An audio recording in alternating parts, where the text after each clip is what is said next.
አስባችሁታል? በአንድ ጫካ ውስጥ ሀብታሞች ሰዎችን እንደ ዱር እንስሳት እያደኑና እየገደሉ ሲዝናኑ። ፊልሙ የሚጀምረው ቤልን እያሳየን ሲሆን እሱና ጆኒ ትልቅ የሆነ ፍልም ያለባቸው። ድብድቡ ግን እንደ ሌሎቹ ፍልሚያዎች ተደባዳቢዎቹ ጠላት ሳይሆኑ በጣም የቅርብ ጓደኛ ሲሆኑ፣ ይህንንም ፍልሚያ ደግሞ ስሜት የበዛበትና ጎግ ያደርገዋል። ሁለቱም በጣም ችሎታ ያላቸው ተደባዳቢዎች ሲሆኑ፣ ድብድቡ ግን ሁለቱም ጓደኛ ማቾች እንደ ተፈላላጊ ጠላቶች ቀይሯቸዋል። ቤልም ክፍተት ሲያገኝ ጆኒን በኃይለኛውና ያለምንም ርህራሄ መጥቶት ጆኒ ወድቅና ቤልም የፍልሚያው አሸናፊ ይሆናል። ቤል ግን ገና ማሸነፉን በደንብ ሳያከብር ጆኒ በተኛበት እዛው ይቀራል። ሰዎችም አንስተው ሲያዩት የሞተ ሲሆን ይህም በአንድ ቤልን ከአሸናፊነት ወደ የቅርብ ጓደኛ ወደ ገደለ ሰው ጸጸት ውስጥ ይከተዋል። ቤልም ይህንን ነገር መቀበል ያቅተዋል። ምክንያቱም ጆኒ በጣም የቅርብ ጓደኛው ሲሆን እሱም ድብድቡ ላይ በጣም ስሜታዊ ባይሆን ኖሮ ጆኒ እንደማይሞት በማሰብ ሁሉንም ነገር በመተውና ሀገሩን በመልቀቅ ወደ ታይላንድ ለመኖር ይሄዳል።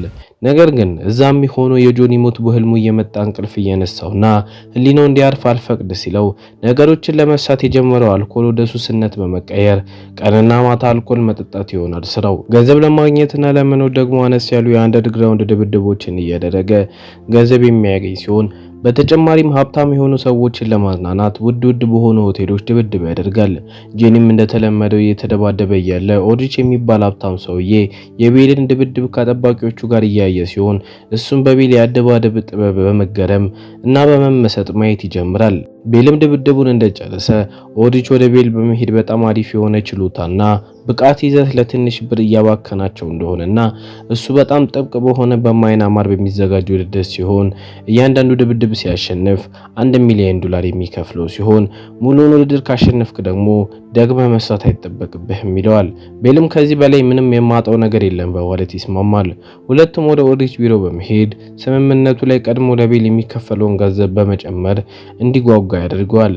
በንጋታው ቤልና ኦድሪች ወደ አንድ ገለል ወዳለ ጫካ በሄሊኮፕተር ይጓዛሉ። እዛም ቤል ከአንድ ጀነራል ጋር ይተዋወቃል። ጀነራሉም የጥበቃውን ጉዳይ የሚቆጣጠር ሲሆን ከዛም በኋላ ከሌሎች ተሳታፊዎች ጋር ይተዋወቃል። እነሱም አንደኛው ባለጸጋ የሆነ ቢዝነስማን ሲሆን አባትና ልጅ እስከ ሞት ያለ ፊልም የሚወዱ እና ሌሎች ሰዎች። ከዛም ቤል ሶፊያን ይተዋወቃታል። እሷም ዓለም ላይ ካሉ የአንዱ የሀብታም ልጅ ነች። ቤልም የቱ ጋር ነው የመደባደቢያ ቦታ ብሎ ሲጠይቀው ኦድሪች ግን የሚያስደነግጥ መልስ ይሰጠዋል። እሱም የይሁዱ ጫካ መወዳደሪያ ቦታ እንደሆነና ጫካውም ወደ 260,000 ኪሎ ሜትር የሚያጠቃልል ነው ይለዋል።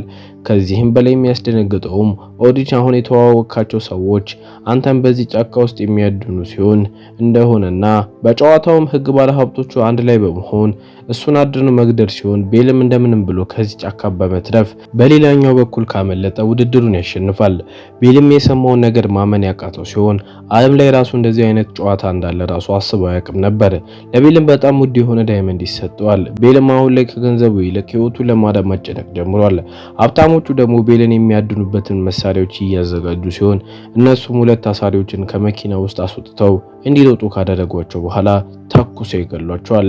ከዛም በኋላ ኦድሪች መራራውን እውነት መናገር ይጀምራል። እነዚህ በጣም ሀብታም የሆኑ ባለጸጋዎች እንደሆኑና ዓለም ላይ ያለ መዝናኛ እነሱን ከዚህ በኋላ አላዝናናም ስላላቸው ሰዎችን እያደኑና እየገደሉ እንደሚዝናኑ ይነግረዋል። በዚህም 2 ደቂቃ ውስጥ ወደ ጫካው እንዲሮጥና እንዲደበቅ ይነግረዋል። ከዛም በኋላ አድረው ይጀምራል። ቤል ግን ሁሉም ነገር ግራ ገብቶት እዚህ ውድድር ላይ መሳተፍ እንደማይፈልግና መሄድ እንደሚፈልግ ይነግራቸዋል። ነገር ግን የጀነራሉ ወታደሮች ሽጉጣቸውን ደቅነው ወደሱ ሲመጡ ሌላ አማራጭ እንደሌለው ይገባውና ወደ ጫካው ማሮጥ ይጀምራል። በዚህም ማደኑ በትክክል ይጀምራል። አዳኞቹም በፍጥነት ወደ ጫካው ቤልን ፍለጋ ይገባሉ። አንዱም ማዶ የሚባለው አዳኝ ሌሎቹን የቡድን አባላቶቹን በመተው ቤልን ብቻውን ለማደን ይወስናል። ትንሽ ከፈለገውም በኋላ ማዶ ቤልን አንዱ ውሃ የሚወርድበት ቦታ ጋር ያገኘዋል። እሱም ወደ ቤል መተኮስ እንደጀመረ ቤልም የተተኮሰበትን ካመለጠ በኋላ ወደ ውሃው ይዘላል። ማዱን ቤልን ለማግኘት ወደ ውሃው ሲጠጋ ቤል ከውሃው በመውጣት ማዱን በኃይለኛው ሲደበድበው በድንገት ማዱ ሲወርድ ጭንቅላቱን ድንጋይ ያገኘውና እዛው ይሞታል። ሌሎቹም አዳኞች ወደ ቦታው መጥተው ማዱ እንደሞተ ሲያዩ ከመደንገጥ ይልቅ በደንብ ይደሰታሉ። ምክንያቱም ቤል ምን ያህል አደገኛ እንደሆነ እንዳሳያቸውና ይህም ጨዋታውን የበለጠ አጓጊ ያደርገዋል ብለው አስበዋል። ማርሻል የሚባለው አዳኝ ግን በድብቅ ቡድኑ የሚያደርጉትን ነገር እየቀረጻቸው ሲሆን ከተወሰነ ሰዓትም በኋላ አዳኞቹ በድጋሚ ቤልን ያገኙታል። እነሱም ወዲያው የያዙትን ነገሮች መተኮስ የጀመሩ ሲሆን ቤልም እንደ ድል በድጋሚ ያመልጣቸውና ወደ ጫካው ዘልቆ ይገባል። እሱም በጣም ብዛት ያላቸውን ዝሆኖች ያገኘ ሲሆን እዛም አንድ ወጣት ሴት ቴን የምትባል ይተዋወቃል። እሷም ቤል መጀመሪያ ላይ አዳኞቹ የመሰላት ሲሆን ቤልም ታሪኩን ከነገራት በኋላ ቤልን እያደኑት እንደሆነ ይገባታል። ቴንም ራሷን በመንደር ውስጥ እንደምትኖርና አሁን ላይ ግን ተደብቃ በዚህ ጫካ ውስጥ እንደምትኖር ትነግረዋለች። እሷም ጫካ ውስጥ ያለውን እያንዳንዱ ማምለጫ ቦታዎች እንደምታውቃቸውና እንዲያመልጡ እንደምትለው ትነግረዋለች። እነሱም እየተጓዙ እያለ ቴን በመንገዱ ላይ ስለጠፋ ወንድሟ ትነግረዋለች። ከረጅም ጊዜ በፊት አዳኞቹ እያደኑት እንደነበር ግን የሞተ እንደሚመስላት ትነግረዋለች። እሷም ከትንሽ ጊዜ በፊት የመንደሩ ሰዎች በሰላም እዚህ ጫካ ውስጥ ይኖሩ እንደነበርና ከተወሰነ ጊዜ በኋላ ግን ጀነራሉና ሰዎቹ በመምጣት እያንዳንዱ ሰዎች ከዛ ቦታ እንዳስወጧቸውና አልወጣም ያሉትን ደግሞ ሀብታሞቹ እየገደሏቸው ሲዝናኑ እንደነበር ትነግረዋለች። ኦዲችም ጀነራሉ ሞተር ሳይክሉን እንዲያመጣ ያደርገዋል። አዳኞቹ ቤልን ቶሎ አድነው እንዲገሉት እነሱም በሰማይ ላይ የሚበድሩን በመጠቀም ቤል የት እንዳለ ያውቃሉ። ቤልም ከሆነ ሴት ጋር እየተጓዘ እንደሆነ ሲያዩ በጣም ደስ ይላቸዋል። ምክንያቱም እነሱ አሁን ላይ ሁለት ሰው የሚያድኑት አላቸው። አዳኞቹም ወደ ሞተራቸው ላይ ከተሰቀሉ በኋላ በፍጥነት ቤልና ቴንን ለመግደል ወደ ጫካው ውስጥ ይገባሉ።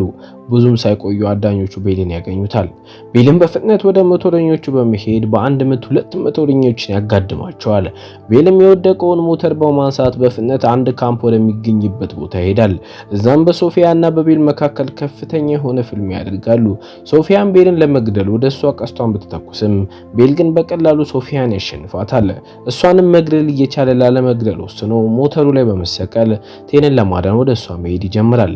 ቴንም በአባትና ልጅ ተይዛ የነበረ ሲሆን አንደኛው አዳኝ ግን እሷን ከመግደል ይልቅ ለመድፈር ይሞክራል። ሌላኛው አዳኝ ግን ይህንን ማየት ስላልፈለገ ከቦታው ይሄዳል። ምክንያቱም እሱ መግደል ላይ ነው እንጂ ፍላጎቱ ሌሎች ነገሮች ላይ አልነበረም። ቤልም ወደ ቦታው ሲደርስ ሊደፍራት የነበረው ሰውዬ ተገድሎ የነበረ ሲሆን እሱም ቴን ይዞ በደንብ ጥቅጥቅ ወዳለ ጫካ ውስጥ ይገባሉ። ሌሎቹም አዳኞች የዲያብር የሞተ ሰውነት ሲያገኙ ኦዲችም ለምንድነው አባትህን ብቻ አንተ ተሄድከው በማለት ይናደድበታል። ኦዲችም ቀጥል አድርጎ አባቱ ያን ሁሉ ገንዘብ ያወጣው እሱ ፍርሃት እንዳይኖረውና ደፋር እንዲሆን እንደነበር እየጮኸ ይነግረዋል። ኦዲችም በድጋሚ ቤል የት እንዳለ ያውቃል። ያወቀውም መጀመሪያ ለቤል የሰጠው ዳይመንድ ውስጥ የጂፒኤስ መከታተያ የነበረ ሲሆን አዳኞቹም ቤል ወደሚገኝበት ቦታ ይሄዳል። ኦዲችም ተለቅ ያላሉ አዳኞች በደንብ እንዲጠነቀቁ ይነግራቸዋል። ምክንያቱም ቤል በጣም አደገኛ እየሆነ የመጣ ስለነበረ ነው። አንደኛውም አዳኝ ሽጉጡን በማሳት እየተኮሰ ወደ ቤል መሄድ ይጀምራል። ቤልም መጀመሪያ ላይ አይቶ ስለነበር ቀድሞ ቀስቱን በማውጣት ይለቅበታል። ቶፒም ቀስቱ ሲመታው የያዘውን መሳሪያ ሲለቀው እዛው ጋር የነበረ ቦምብ ይፈነዳና እዛው ይሞታል። ቤልም ፍንዳታውን ያመለጠ ሲሆን እሱም በፍጥነት ከቦታው ያመልጣል። ቀኑም አልቆ እየመሸ ሲመጣ ቤልና ቴን ወደ አንድ ዋሻ ይሄዳሉ። እነሱም ወደ ዋሻው ሲገቡ የቴን ወንድም ቫን ዋሻ ውስጥ ሲያገኙት ይደነግጣሉ። ቴንም በደስታ ወንድሟን በመሄድ ታቅፈዋለች። ምሽትም ስለነበር ሶስቱም ምሽቱን እዛው ለማሳለፍ ይወስናሉ። አዳኞቹም እነቤል እዛው አካባቢ እንደሆነ ሳያውቁ እነቤል ወዳሉበት ቦታ ካምፕ ያደርጋሉ። ቤልም ጠዋት ሲነሳ ቴንና ወንድሟ ቫን እሱ ተኝቶ እያለ ዳይመንዶቹን እንደሰረቁት ያያል። እሱም እነሱን ለመፈለግ ሲወጣ ከሩቅ ሁለቱም አዳኞች ተይዘው ያያቸዋል። እሱም ቀስ ብሎ ወደ እነሱ ከሄደ በኋላ ማርሻል ከኋላው በመያዝ ሽጉጡ ደቅኖበት ማርሻልን የሚፈልጉት ከሆነ ቴንና ቫን እንዲለቋቸው ያስፈራራቸው። አዳኞቹም ለመልቀቅ ፍላጎት ባይኖራቸውም እንዲሄድ ይለቋቸዋል። ሁለቱም ወደ ቤል ሲደርሱ አዳኞቹ ሽጉጣቸውን ይደቅናሉ። ቤልም ሁለቱን እንዲሮጡ ይነግራቸዋል። ነገር ግን ብዙም ሳይሄዱ ሶፊያ በመምጣት ከሁለቱ ፊት ለፊት ትመጣለች። ሶፊያና ቴንም ድብድብ ይጀምሩና ሶፊያ ባላት ትልቅ ችሎታ በኃይለኛው ቴንን ትደበድባታለች። ቴን ግን የሚደርስባት ምት በመቋቋም በድጋሚ በመነሳት ከሶፊያ ጋር መደባደብ ትጀምራለች። ብዙም ድብድብ በኋላ ቴን ሶፊያን ታሸንፋታለች። ትዕይንቱን ቤል ጋር ይመልሰንና አዳኞቹ ቀስ ብለው ወደ እሱ ከተጠጉ በኋላ ከቤል ጋር መደባደብ ይጀምራሉ። ቤልም አንደኛው አዳኝ ላይ ሽጉጥ ይተኩስና በግርግሩ ወደ ውሃ ውስጥ ዘሎ ከቦታው ያመልጣል። በድጋሚ ቤል ከነቴን ጋር ይገናኛል። እሷም ዳይመንዱን ስለወሰደችው ይቅርታ እየጠየቀችው የወሰደችውም ጀነራሉ ብዛት ያላቸውን የመንደሩን ሰዎች ስላገታቸው እነሱ ለማስለቀቅ ነው ትሏለች። ቤልም ያለችውም በማመን አልተናደደም ነበር። ቤልን ከአዳኞቹ ጋር ሲደባደብ ከማርሻል የወሰደውን ካሜራ ያወጣና ሚሞሪውን አውጥቶ ይወረውረዋል። ውሃውም መሄድና ካሜራው አዳኞቹ እጅ ይገባል። በዚህም ኦዲች ማርሻል በድብቅ እየቀረጻቸው እንደነበር አውቆ በንዴት ይመተዋል። ማርሻልም ራሱን ለመከላከል እሱ አዳኝ እንዳልሆነና ከመጀመሪያው የቪዲዮ ጌሞች አዘጋጅ እንደሆነ ይነግራቸዋል። እሱም ይሄንን የተቀላቀለው ይህንን በመጠቀም እውነተኛ ዓለም ላይ እንደዚህ አይነት ጨዋታ ለመጀመር ነው። ኦድሪችም ይህ ቪዲዮ በስህተት ራሱ ቢወጣ እዚህ የነበሩ ሰዎች በሙሉ እንደሚያልቅላቸው በመናገር በንዴት እዛው ቦታ ላይ ማርሻልን ይገለዋል። ኦድሪችም ከዚህ በኋላ ቤልን ማዳን በጣም ከባድ እንደሆነ የተረዳ ሲሆን በዚህም ምክንያት ኦድሪች ለጀነራሉ ሰራዊቱን በመደወል ቤልን የማዳን ስራ ላይ እንዲያግዟቸው ይጠይቀዋል። ቤልና ቴን በመሆን በመንደር ውስጥ የሚኖሩ ሰዎችን ለማዳን ይወስናሉ። እነሱም ተደብቀው እያለ ኦድሪች በመኪና ሲመጣ ያየዋል። ቤልም እስካሁን ኦድሪች እንዴት ሲከታተላቸው እንደነበር ይገባውና ዳይመንዱ ውስጥ መከታተያ እንደነበር አውጥቶ ያየዋል። ቤልም እዛው አዲስ እቅድ ያወጣና መከታተያውን ኦድሪችን ለመያዝ ለመጠቀም ይወስናል።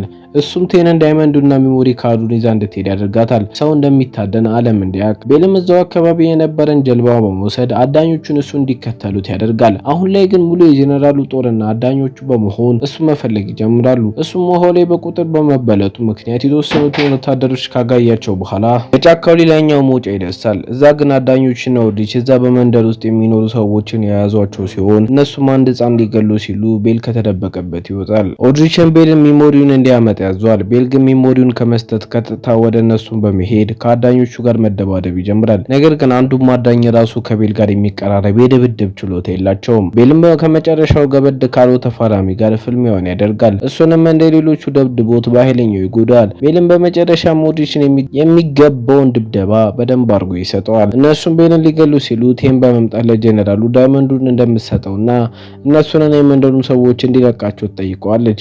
ጀነራሉም ቴን ያቀረበችውን ጥያቄ በመቀበል በሰላም ሊሄድ ሲል በመጨረሻም ቤል ኦድሪችን ሊገሉ ሲል የጀነራሉ ሰዎች ይመጣሉ። በመውሰድ ቤልን ሊገሉ ሲል ወታደሮቹ ኦድሪችን ተኩሶ ይገሉታል። በስተመጨረሻም በመንደሩ የሚኖሩ ሰዎች ነፃ የወጡ ሲሆን ጀነራሉ ገና የተሰጠውን ዳይመንድ ሳያጣጥም ላደረገው ነገር የእድሜ ልክ እስራት ይወሰንበታል። ፊልሙ የሚያልቀው ቴንና ቤል ተጋብተው እዛው በመንደር ውስጥ የማርሻል አርት ትምህርት ቤት ከፍተው እዛው በመንደር ውስጥ የሚገኙ ልጆችን እያሰለጠኑ እያሳየን ፊልሙ ያልቃል።